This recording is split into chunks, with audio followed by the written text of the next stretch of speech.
Bihar police जिन्होंने ये हत्या किया है उनके ऊपर 300 मुकदमा का दफा लगे। ये एक सरकारी हत्या है, सोची समझी हत्या है। भोजपुर के चर्चित भरत तिवारी एनकाउंटर को लेकर अब विरोध की आवाजें बिहार के अलग अलग जिलों में सुनाई देने लगी है। इसी कड़ी में पूर्णिया में स्वर्ण समाज और बड़ी संख्या में युवाओं ने सड़कों पर उतरकर कैंडल मार्च निकाला और भरत तिवारी को श्रद्धांजलि अर्पित की। शहर के RN साव चौक पर जुटे प्रदर्शनकारियों ने हाथों में मोमबत्तियां लेकर शांतिपूर्ण मार्च निकाला। इस दौरान भरत तिवारी अमर रहे के नारे गूंजते रहे।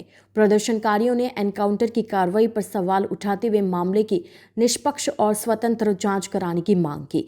प्रदर्शन में शामिल लोगों का कहना था कि भरत तिवारी की मौत की सच्चाई सामने आनी चाहिए और पूरे मामले की न्यायिक या स्वतंत्र एजेंसी से जांच कराई जानी चाहिए। उनका आरोप था कि भरत तिवारी आम लोगों की समस्याओं और अधिकारों की लड़ाई लड़ रहे थे तथा उनके साथ अन्याय हुआ है। कैंडल मार्च के दौरान प्रदर्शनकारियों ने एनकाउंटर में शामिल पुलिस अधिकारियों और कर्मियों के खिलाफ हत्या का मामला दर्ज करने की मांग उठाई। इसके साथ ही स्वर्ण समाज के लोगों ने मृतक के परिजनों को 1 करोड़ रुपए मुआवजा देने की मांग सरकार से की। गौरतलब है कि भोजपुर जिले के रहने वाले भरत तिवारी का एक वीडियो सोशल मीडिया पर तेजी से वायरल हुआ था। वायरल वीडियो में वह हाथ में पिस्टल लिए पुलिस को खुली चुनौती देते नजर आए थे। वीडियो सामने आने के बाद पुलिस ने कार्रवाई करते हुए उनका एनकाउंटर किया था। हालांकि इस घटना के बाद पूरे बिहार में बहस छिड़ गई है। एक तरफ पुलिस की कार्रवाई को कानून व्यवस्था बनाए रखने के लिए जरूरी बताया जा रहा है, तो दूसरी तरफ कई सामाजिक संगठनों और लोगों द्वारा एनकाउंटर की निष्पक्ष जांच की मांग उठाई जा रही है।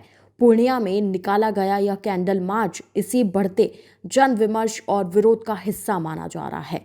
अब सबकी नजर इस बात पर टिकी है कि मामले की जांच और प्रशासनिक कार्रवाई आगे किस दिशा में बढ़ती है।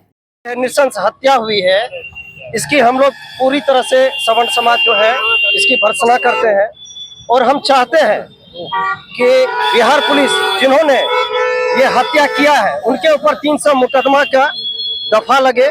उसको सिर्फ निलंबित करने से काम नहीं चलेगी। ये एक सरकारी हत्या है, सोची समझी हत्या है। जिन्होंने हथियार डाल दिया वो हमेशा समाज के लिए लड़ा है और वो समाज के लिए हमेशा काम किया है। उन्होंने 2019 के कोरोना के समय में उन्होंने प्रधानमंत्री को चिट्ठी लिखकर कहा कि मैं अपने शरीर का दान करना चाहता हूं ताकि आप उसकी दवाई का टेस्टिंग मेरे शरीर से आप करें।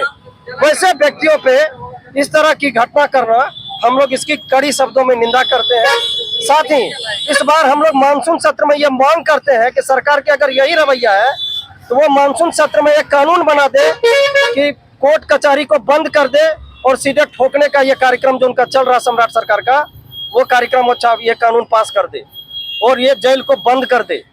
क्योंकि अगर इस तरह की घटना थी तो उसको पहले अरेस्ट करके हाफ इनकाउंटर करके उसको जांच करनी चाहिए थी, ना कि उसकी हत्या करनी चाहिए। अरेस्ट करके हत्या हुई। पूरा बिहार ही नहीं अभी तो पूरा देश में इस चीज की निंदा हो रही है कि ये घटना पे सबको एकदम चुप्पी साधी भी है। जो सरकार उसको इस पे जो जांच टीम गठित की है उसको सही ढंग से जांच करवा के और उनके परिवार को जो केस में फंसाया गया है, उनके भाई को और उनके पिताजी को, उस केस को वापस लिया जाए और उनको शहीद की दर्जा दिया जाए। और हमारी मांग है उसके परिवार में एक व्यक्ति को नौकरी दे और वहाँ पे उनको कंपनसेशन कम से कम 1 करोड़ रुपया उनके परिवार को दे। ये हमारी मांग है। हमारे बिहार के एक युवा बक्सर जिला से भरत तिवारी जिन्होंने सिस्टम के खिलाफ लड़ाई लड़ी, उन्होंने पहले भी पुलिस प्रशासन को आगाह किया था। गांव समाज में उनकी जो परेशानी थी उसको उन्होंने मुद्दा बनाया, पदाधिकारियों से मिला, उनकी बात नहीं सुनी गई। तो गूंगी बहरी सरकार को जगाने के लिए धमाके की जरूरत होती है। शहीद भरत तिवारी ने वही काम किया और यहाँ की बिहार सरकार ने, यहाँ की पुलिस प्रशासन ने रवैया गलत किया उसके साथ। आत्मसमर्पण के बाद संविधान में कहीं नहीं अनुच्छेद में लिखा है कि आप उसको एनकाउंटर करेंगे। आपने उसकी निर्मम हत्या की है। हमारी मांग है कि जो पुलिस दोषी कर्मी हैं उनके ऊपर FIR हो, उनके ऊपर मुकदमा लगे, उनके ऊपर भारतीय दंड धारा के तहत उन पे मुकदमा चले, उसको फांसी की सजा होनी चाहिए। पहली मांग। हमारी दूसरी मांग है कि शहीद भरत तिवारी के परिवारजनों पर जो मुकदमा दर्ज हुआ है, उनके पिता के ऊपर, उनके भाई के ऊपर, उनके माता जी के ऊपर, उसको अविलंब सरकार अपने संज्ञान में ले और उसको खत्म करे, वापस ले।